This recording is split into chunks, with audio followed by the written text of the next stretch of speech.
bahayanya orang-orang yang berpaham Wahabi apabila dibiarkan terus berkembang di negara kita. Kita dididik untuk tidak menghormati orang lain yang tidak sepaham dengan mereka, meskipun itu orang tua kandung sendiri. Bismillahirrahmanirrahim. Assalamualaikum warahmatullahi wabarakatuh. Alhamdulillahirabbil alamin. Allahumma sholli ala sayyidina Muhammad wa ala ali sayyidina Muhammad. Sahabat-sahabat sekalian, dalam video saya kali ini saya akan melanjutkan pembahasan tentang bahayanya orang-orang yang berpaham Wahabi apabila dibiarkan terus berkembang di negara kita. Adapun bahayanya itu, diantaranya yang pertama, kita dididik untuk menjauhkan diri dari golongan Ahlus Sunnah wal Jamaah. Kemudian yang kedua, kita dididik untuk tidak menghormati orang lain yang tidak sepaham dengan mereka. Yang ketiga, kita dididik untuk terbiasa melihat aib dan keburukan orang lain. Yang keempat, kita dididik untuk tidak menghormati dan memuliakan para habaib. Yang kelima, kita dididik untuk menjauhkan diri dari para ulama, tasawuf, dan ma'rifatullah. Sahabat-sahabat sekalian, baiklah kita akan bahas satu persatu apa maksudnya dari bahaya-bahayanya itu. Bahaya yang pertama adalah kita dididik untuk menjauhkan diri dari golongan Ahlus Sunnah wal Jamaah. Menjauhkan diri bukan berarti menjauhkan diri dari ulamanya, ustadz-ustadznya, tapi menjauhkan diri juga dari buku-buku mereka. Salah satu contoh buku itu adalah buku yang berjudul Kunci Ibadah. Di mana buku ini sangat banyak dan mudah kita dapatkan di toko-toko buku dan di pasar-pasar. Mereka sangat meremehkan buku ini dan melarang pengikutnya untuk membacanya. Tanpa kita sadari, kita dalam masalah kecil seperti ini, kita telah dijauhkan dari para ulama Ahlus Sunnah wal Jamaah. Jika kita dan anak-anak keturunan kita sudah masuk dalam paham mereka, maka pasti kita akan jauh ketinggalan dalam ilmu agama. Jika sejak kecil, anak-anak kita sudah masuk dalam paham itu, pasti mereka akan takut membaca buku-buku orang-orang Ahlus Sunnah wal Jamaah. Seperti buku-buku yang berisikan doa-doa. Saking takutnya mereka terhadap sesuatu yang bid'ah, sampai-sampai banyak di antara mereka yang tidak hafal doa selamat. Kenapa? Karena mereka anggap bentuk dan susunan doa selamat yang kita baca selama ini pun mereka anggap bid'ah. Kalau Anda tidak percaya dengan apa yang saya sampaikan, silakan Anda coba pengikutnya itu satu persatu. Silakan dites. Pasti banyak di antara mereka yang tidak hafal doa selamat. Kecuali jika mereka pernah menjadi pengikut Ahlus Sunnah wal Jamaah. Itulah bahaya yang pertama. Kemudian bahaya yang kedua, kita dididik untuk tidak menghormati orang lain yang tidak sepaham dengan mereka, meskipun itu orang tua kandung sendiri.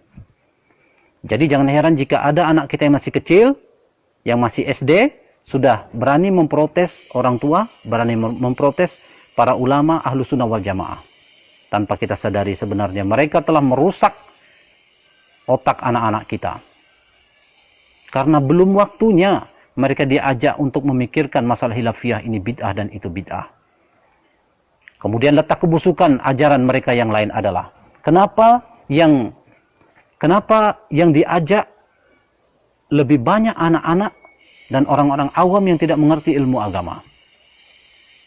Kenapa bukan orang-orang dewasa dan orang-orang alim yang mereka ajak? Oh, ternyata kalau orang-orang dewasa dan orang-orang alim yang mereka ajak bisa membantah dan bisa melawan.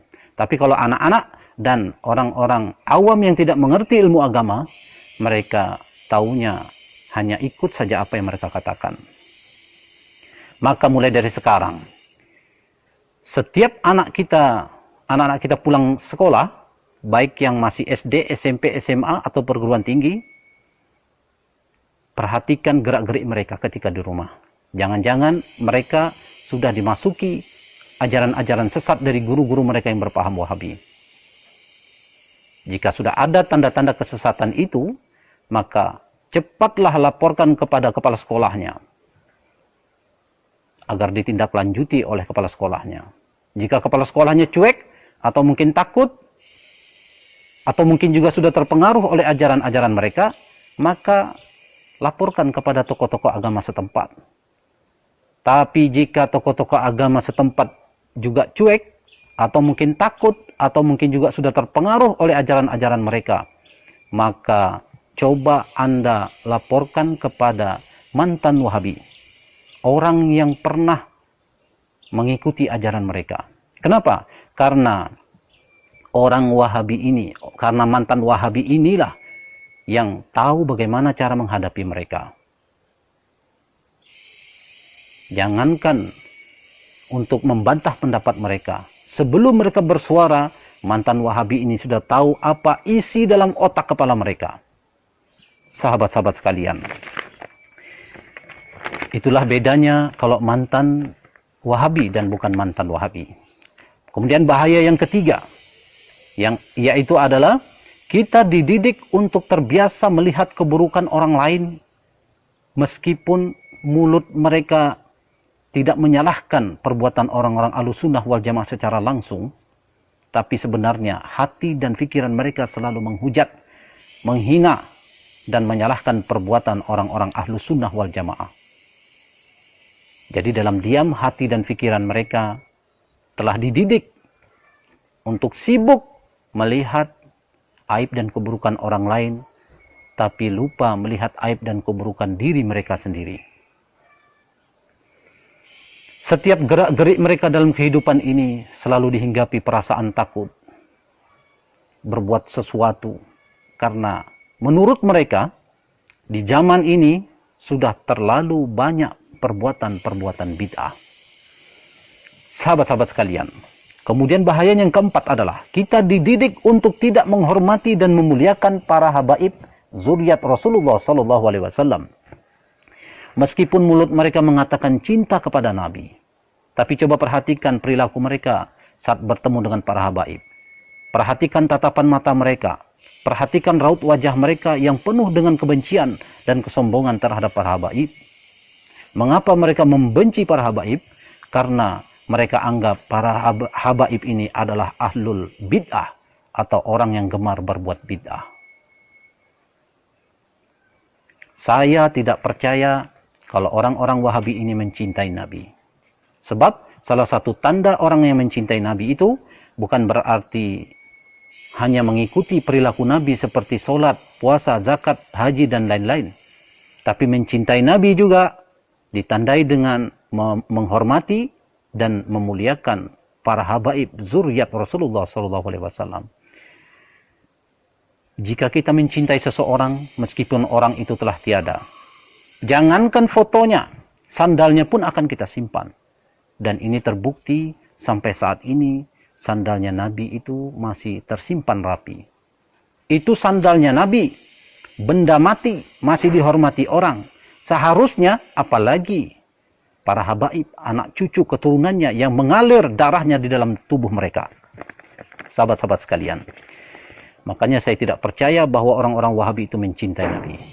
Kemudian bahaya mereka yang kelima, kita dididik untuk menjauhkan diri dari para ulama tasawuf dan ma'rifatullah. Mereka menghujat dan menyesatkan orang-orang tasawuf dan ma'rifatullah. Dan mereka mengatakan bahwa ilmu tasawuf itu bid'ah. Kenapa mereka mengatakan ilmu tasawuf itu bid'ah? Oh, ternyata ilmu tasawuf itulah yang dapat membongkar kebusukan-kebusukan hati mereka. Makanya mereka tidak suka dengan ilmu tasawuf itu. Apalagi di dalam ilmu tasawuf itu, kita dididik untuk berani jujur melihat jenis-jenis penyakit hati dan bagaimana cara mengobatinya. Sahabat-sahabat sekalian,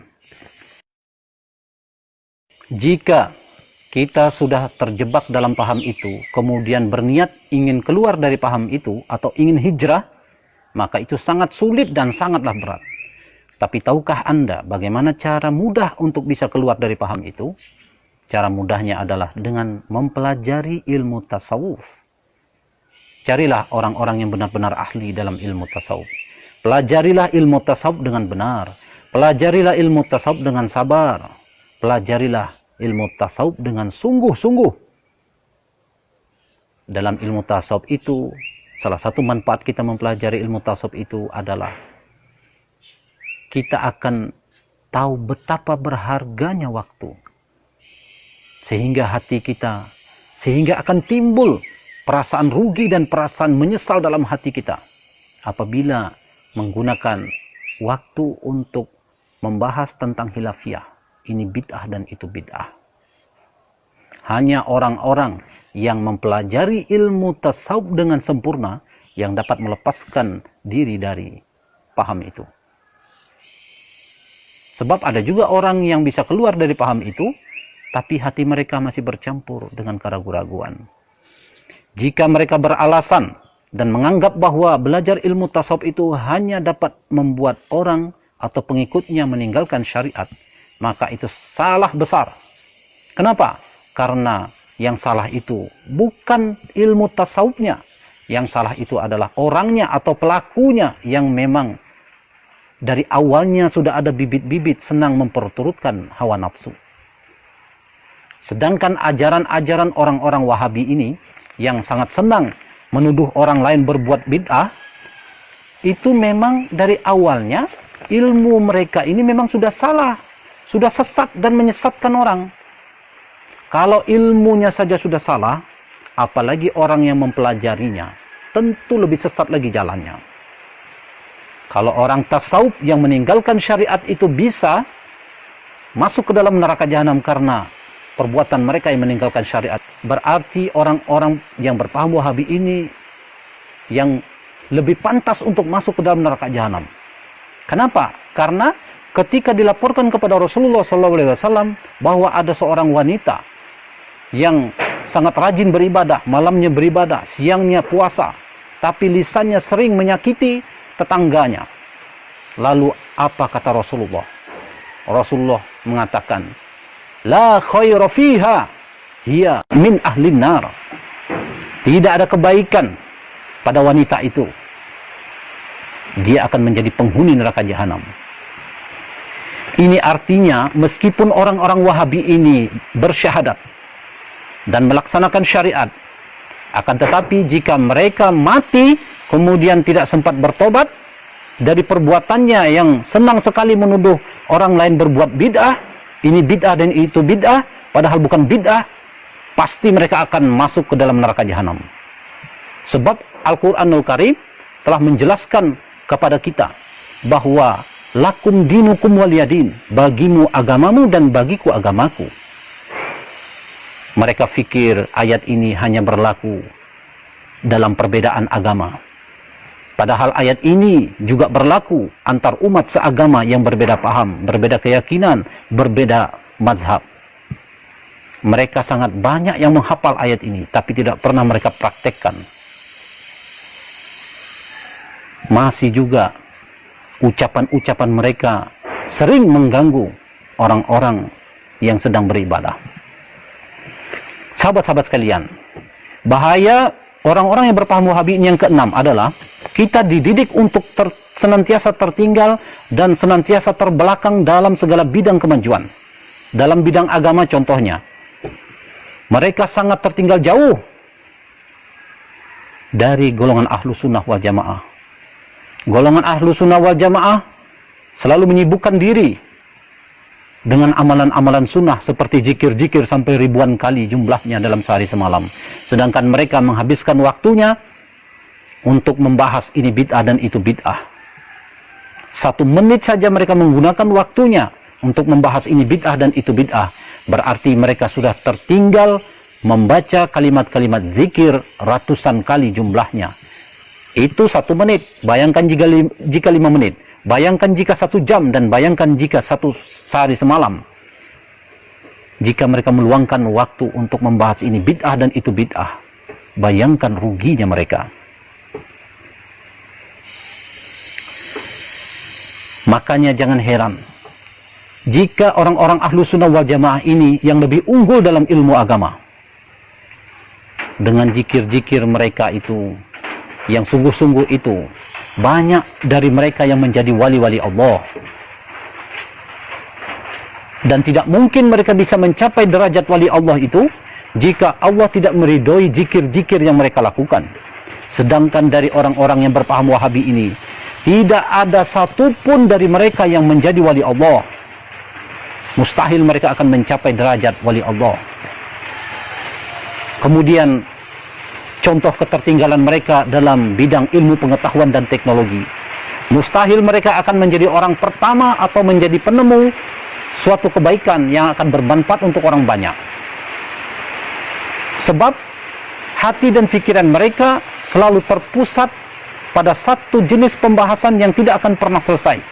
Padahal masalah khilafiyah itu akan mudah diselesaikan dalam waktu yang sangat singkat jika mereka mau memahami dan mempraktikkan satu prinsip yang sangat kuat, yaitu prinsip lakum dinukum waliyadin. Sahabat-sahabat sekalian, di saat suasana hati dan suasana pikiran mereka seperti ini, tanpa ada rasa malu mereka mau menganggap bahwa diri mereka atau golongan mereka lah ahlu sunnah wal jamaah. Padahal mereka adalah golongan yang sangat tertipu dengan perasaannya. Saking hebatnya tingkat ketertipuan mereka, sampai-sampai membuat mereka tidak sadar bahwa hati mereka dipenuhi kotoran-kotoran dan penyakit-penyakit hati, sehingga mereka tidak dibimbing oleh Allah untuk bisa melihat kebenaran. Sahabat-sahabat sekalian, itulah beberapa bahayanya apabila paham Wahabi ini kita biarkan terus berkembang di negara kita. Maka dari itu kita harus berjuang, bangkit, melawan penyebaran paham mereka. Karena mereka inilah sebenar-benarnya penghambat kemajuan bangsa, baik dalam bidang agama maupun dalam bidang ilmu pengetahuan dan teknologi. Sahabat-sahabat sekalian, saya rasa apa yang telah saya sampaikan tentang bahayanya sudah cukup jelas untuk kita semua dan menjadi pelajaran bagi kita semua agar kita selalu waspada dan menjaga anggota keluarga kita dari penyebaran paham mereka.